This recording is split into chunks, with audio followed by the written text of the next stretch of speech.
بسم اللہ الرحمن الرحیم۔ یاد رکھیے، دنیا ایک امتحان ہے اور ہم سب اس امتحان کے کاغذ پر اپنا عمل لکھ رہے ہیں۔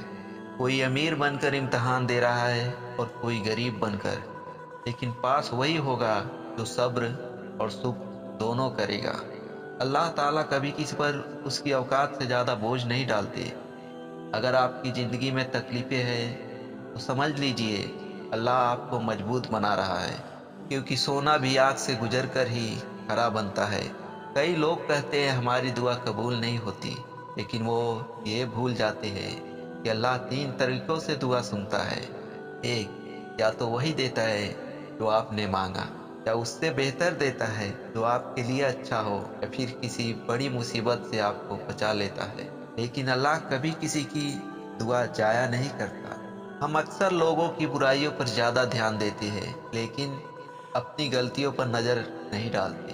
اگر انسان اپنے گناہوں کو دیکھ لے تو اسے کسی اور کو جج کرنے کا وقت ہی نہیں ملے گا۔ جو انسان رات کی تنہائی میں اللہ کو یاد کرتا ہے، اللہ اسے دن کی مشکلوں میں کبھی اکیلا نہیں چھوڑتا۔ تہجد کی نماز وہ دروازہ ہے جو صرف انہی کے لیے کھلتا ہے جو اللہ سے سچی محبت کرتے ہیں۔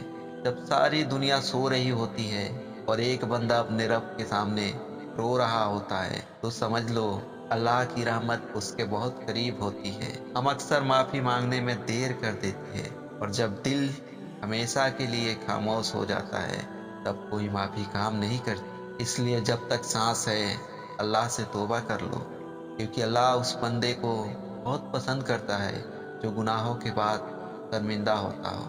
کبھی یہ مت سوچو کہ میرے گناہ بہت بڑے ہیں۔ اللہ کی رحمت ہر گناہ سے کئی گنا بڑی ہوتی ہے۔ بس دل میں ایک آہ نکلے اور زبان سے یا اللہ، پھر دیکھو کیسے بند دروازے کھلتے ہیں۔ دنیا کے سب سے امیر انسان وہ نہیں جس کے پاس بہت پیسہ ہے، بلکہ وہ ہے جس کا دل سکون میں ہے، اور سکون صرف اللہ کی یاد میں ملتا ہے۔ جس دن انسان یہ سمجھ گیا کہ لوگ کیا کہتے ہیں اس سے کچھ نہیں ہوتا، اور اللہ کیا چاہتا ہے وہی سب کچھ ہے، اسی دن اس کی زندگی آسان ہو جائے گی۔ قبر اندھیری بھی ہے اور تنگ بھی، لیکن جو انسان نمازی ہوتا ہے، قرآن سے رشتہ رکھتا ہے، اس کی قبر جنت کے باغیچے میں بدل دی جاتی ہے۔ قیامت کے دن ہر رشتہ ختم ہو جائے گا، ماں بیٹے سے بھاگے گی، بھائی بھائی سے دور ہوگا۔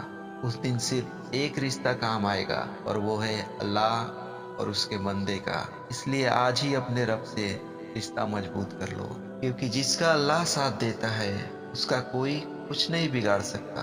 اللہ ہمیں نماز پابند بنائے، قرآن سے محبت عطا کرے، اور دنیا کی محبت کو ہمارے دل سے نکال دے۔ آمین یا رب العالمین۔